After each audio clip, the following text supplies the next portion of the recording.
बेफ्रेंड से मैं वंशिका जैन। आज हम एक अनोखे विषय पर बात करेंगे, वो हैं ऊपर वाले के नाम पे दे दे।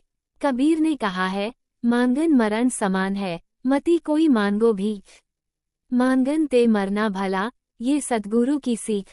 मनुष्य में स्वाभिमान बनाए रखने व परिश्रम कर कमाने खाने के उद्देश्य से मांगने को मृत्यु समान बताया, किंतु वर्तमान में सबसे अच्छा, सरल, बिना परिश्रम, बिना खर्च, न इन्वेस्टमेंट, बिना दुकान किराए लिए, न टाइम की पाबंदी, न किसी की कहा सुनी, अपने मन के राजा, जब इच्छा हो तब शुरू, न कोई रोक टोक, न उधो का लेना, न माधो का देना, न किसी को डराना धमकाना, न चोरी, न चालाकी, न नौकरी, न चाकरी, केवल मांगते वक्त कुछ समय के लिए दीनहीन, गरीब, असहाय, रोनी सूरत बनाकर याचक बन लाचारी काटनी होती है। मांगने के लिए बेशर्म, ढीठ, चिपकू बनना पड़ता है, इज्जत ताक पर रखनी होती है। मांगने वालों के लिए वाले के लिए हिंदी में मांगता, भिखारी जैसी उपमाएं हैं, और अंग्रेजी में बेगर, जिसका एक अलग अभिप्राय कि उसका कोई एक घर फिक्स नहीं, सारे ही घर उसके हैं। वो कभी भी बेरोक टोक किसी के घर द्वार आ जा सकता है। सारी सड़कें, चौराहे, बस स्टैंड, रेलवे प्लेटफॉर्म आदि पर कहीं भी मांग सकता है। माल मिले या दुत्कार, यह अलग बात है। भीख मांगने वाले हो या उधार मांगने वाले, सामने वाले को पैसे वाला व सक्षम ही समझते हैं, चाहे सामने वाला कर्ज में डूबा हो। एक बार एक भिखारी ने मुझसे कहा, ऊपर वाले के नाम पे दे दे रे बाबा।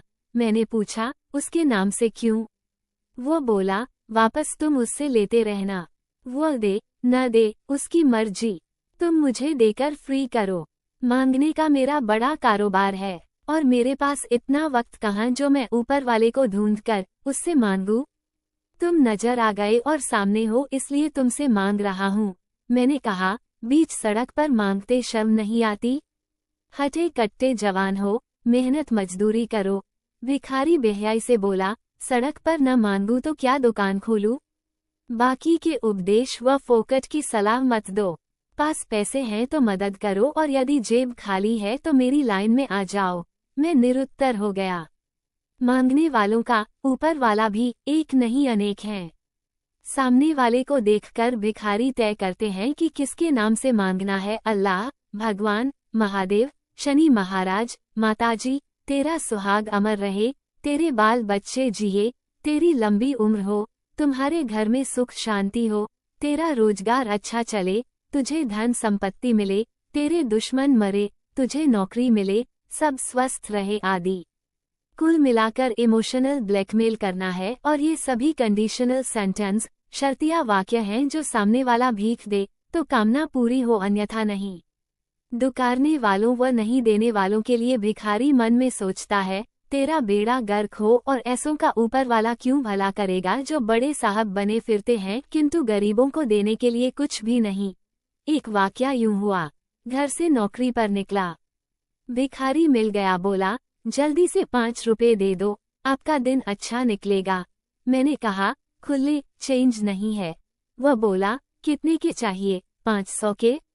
मैंने कहा, नहीं, मेरी जेब में पैसे नहीं है। वह दांत निकाल हंसते बोला, क्या बाबूजी, खाली जेब घर से निकलते शर्म नहीं आती? कहीं जरूरत पड़े गई तो? अपनी पोजीशन बचाते मैं बोला, अकाउंट में है। वह भी ढीठ था, बोला, तो ट्रांसफर कर दो, स्कैन करोगे या पेटीएम, गूगल पे, फोन पे? मैंने बचने की कोशिश करते कहा, मेरी यूपीआईडी काम नहीं कर रही। उसने मेरा हाथ पकड़ा और हथेली पर 5 रुपए का सिक्का रखते व्यंग्य से बोला, मेरी तरफ से चाय पी लेना, तुम भी क्या याद करोगे? तुम्हारी हालत तो मेरे से भी ज्यादा खराब है। मैं कुछ नहीं बोल सका। 10 रुपए का एक नोट निकाला और उसके हाथ में थमाते हुए चुपचाप आगे बढ़ गया। वह विजयी भाव से मुस्कुरा रहा था। एक दिन कार से वाइफ के साथ जा रहा था। रास्ते में चौराहे पर रुका। एक भिखारिन आ धमकी, बोली, गोरे गोरे गालों वाली, काले काले बालों वाली, मेम साहब, आपकी जोड़ी सलामत रहे। 50 रुपए दे दो, बहुत भूख लगी है, चाय नाश्ता करूंगी। मेरी वाइफ केरलियन की तरह थोड़ी सांवली है, परंतु प्रशंसा से प्रफुल्लित, पस से पैसे निकाल उसे दिए। पैसे लिए भिखारिन चुपचाप खड़ी रही। वाइफ उसे देखते इंतजारती रही कि वो कुछ बोले। दोनों एक दूसरे को कुछ देर तक देखती रही। फिर वाइफ बोली, मैंने 50 रुपए दिए, कुछ तो बोल। भिखारिन है चुप।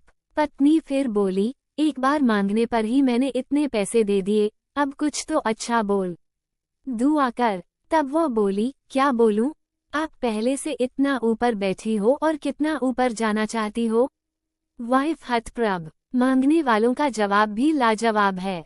एक तीर्थस्थल के बाहर बैठा भिखारी मर गया।